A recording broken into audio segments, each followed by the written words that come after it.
Salut les belles âmes. Alors, une petite vidéo. Je croyais avoir un titre, mais peut-être je vais changer. Alors, sur l'éclaireur, donc le runner, c'est vraiment lui qui imprime le rythme.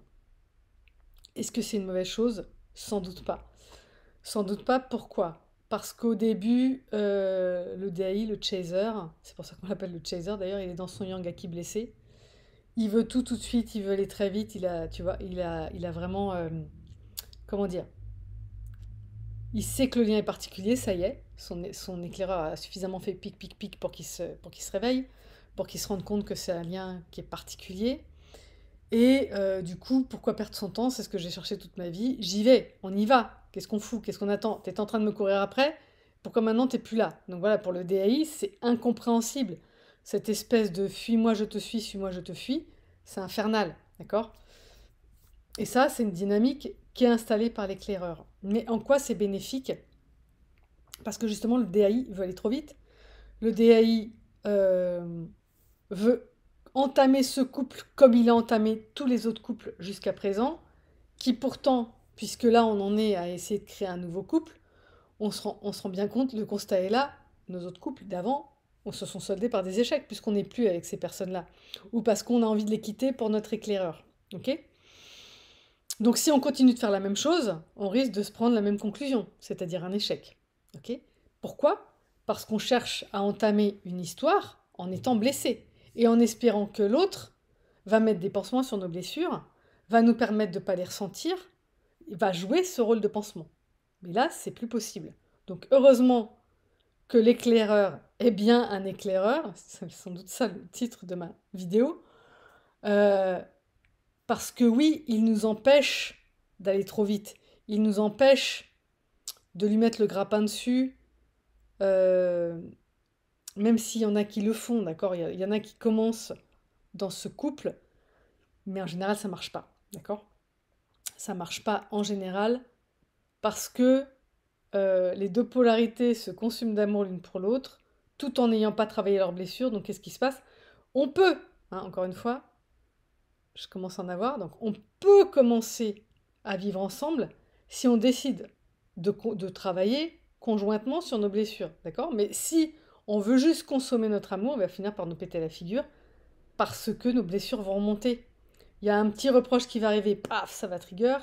Il y a un truc qu'on n'a pas fait, qu'on pense qu'on aurait dû faire. Donc, soit c'est l'autre qui va appuyer sur là où ça fait mal, soit c'est nous qui allons nous juger dans ce couple, trop ou pas assez, et ça va installer un mal-être. J'ai souvent ce témoignage des DAI qui témoignent que leur éclaireur s'est éteint petit à petit dans ce couple parce que bah, ils y sont allés trop vite, ok? L'éclaireur aussi, et en général ils s'en bouffent les doigts derrière, parce que bah, il se rend compte que il n'a pas pris le temps de peser les choses, et comme il est dans son yin acquis blessé, il a besoin de temps.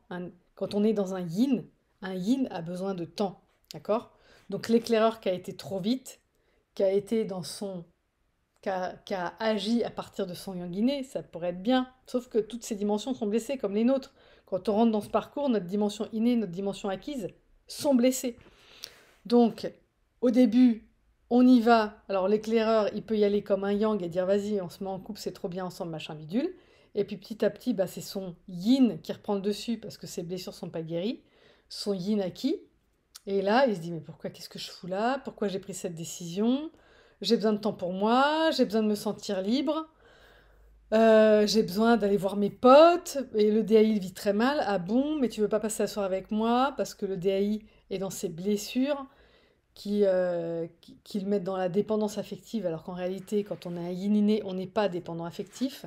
Mais comme on a cette couche par-dessus de Yangaki blessé, bah on est dans la dépendance affective.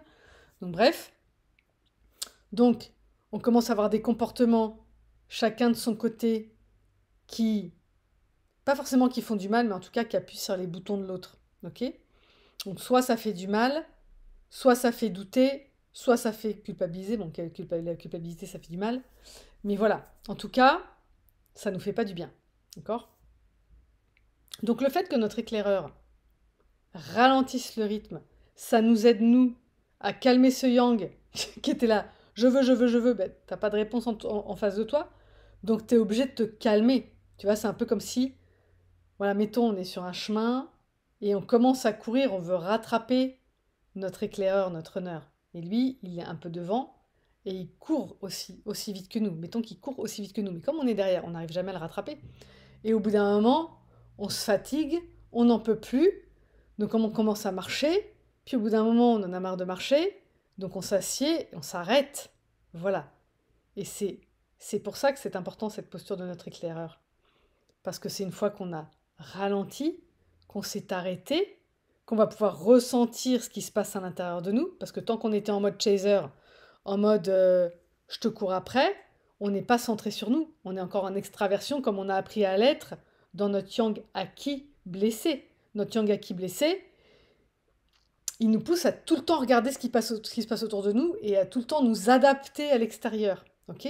Alors qu'en tant que yin-né, notre boussole, elle était à l'intérieur. Donc le fait qu'il se rende inaccessible, qu'il soit hors de notre portée, ça nous oblige à ralentir le rythme et à revenir à l'intérieur de nous pour voir ce qui s'y passe, pour ressentir. Alors c'est vrai que la nuit noire, elle aide bien, elle nous fout bien à l'intérieur de nous-mêmes, même si c'est pas d'une façon qu'on trouve agréable, mais elle est nécessaire parce que c'est un recentrage, j'en ai déjà parlé. C'est une douleur comme quand on accouche, par exemple. La douleur qu'on ressent à l'accouchement, c'est une douleur qui nous permet d'être centré sur nous et de ressentir dans notre corps ce qui se passe pour qu'on ait la meilleure position possible pour que le bébé puisse sortir tout en nous esquintant le moins possible le corps. Donc c'est vrai que quand on peut accoucher sans péridurale, sans anesthésiant, c'est mieux parce que on ressent tout. Bon, j'ai eu la chance de pouvoir le faire sur un accouchement sur 3, donc j'ai l'expérience. Et c'est vrai que ça change tout, quoi. Ça change tout, et du coup, on se remet beaucoup plus vite. D'accord? Donc, quand on plonge à l'intérieur de nous-mêmes et qu'on affronte la difficulté, qu'on affronte la douleur, on se remet beaucoup plus vite. Tant qu'on la fuit en demandant à quelqu'un de nous sauver, ça dure plus longtemps et c'est plus douloureux parce que personne ne peut nous sauver de ce qui se passe à l'intérieur de nous. On peut nous aider, on peut nous guider, on peut nous donner des clés, on peut nous donner des outils, mais in fine, c'est à nous de le faire. Et quand on le fait nous-mêmes, euh, ça contribue à notre processus d'empowerment. Donc pour moi, c'est hyper important en tant que coach thérapeute de donner des outils à mes clients pour qu'ils cheminent. Enfin, je ne le fais pas au téléphone, par exemple. Quand je donne un outil, je dis tu vas le faire quand tu seras tout seul. D'accord? Comme ça nourrit ton processus d'empowerment. Okay? Si tu crois que tu as besoin de moi au bout du fil pour guérir, ça nourrit pas ton processus d'empowerment. Ça te rend juste dépendant de ton thérapeute. Pour moi, ça, c'est pas OK. D'accord? euh, c'est pas OK du tout. Moi, ce que je veux, c'est vraiment que les gens s'approprient leur processus de guérison pour, pour que la prochaine fois qu'ils tombent sur une blessure, ils se disent OK, maintenant je sais comment faire, je vais me débrouiller, je sais que je vais y arriver, je sais que je peux faire face, j'ai plus peur d'être face à une blessure, j'ai plus peur de ressentir une émotion, la peur, la colère, la tristesse, j'ai plus peur de ça parce que je sais quoi faire maintenant quand je suis face à ça. Et ça, c'est génial. Voilà, pour moi, c'est ça l'idéal. D'accord? C'est pas de se dire vite, vite, faut que j'appelle quelqu'un, faut que j'appelle une copine, faut que j'appelle mon thérapeute. Merde, il n'est pas dispo en une semaine, comment je fais? Mon thérapeute est en vacances pendant 15 jours, comment je fais? Voilà, c'est vachement dur. Quand on est dépendant de quelqu'un pour aller mieux, c'est super difficile. Et quand la personne n'est pas là, du coup, qu'est-ce qu'on va faire? Ben, on va se tourner vers des médocs. Et tout ça, ça va contribuer à un processus qui est le contraire de l'empowerment. Alors, ça ne veut pas dire que pour sortir d'une grosse zone rouge, on peut en avoir besoin, mais il ne faut pas que ce soit pérenne. Voilà. Euh, parce que le but, c'est pas de euh, d'étouffer un état, c'est de partir de cet état pour trouver la blessure et ensuite la guérir. Voilà, ça c'est important. Donc, j'en reviens à nos moutons.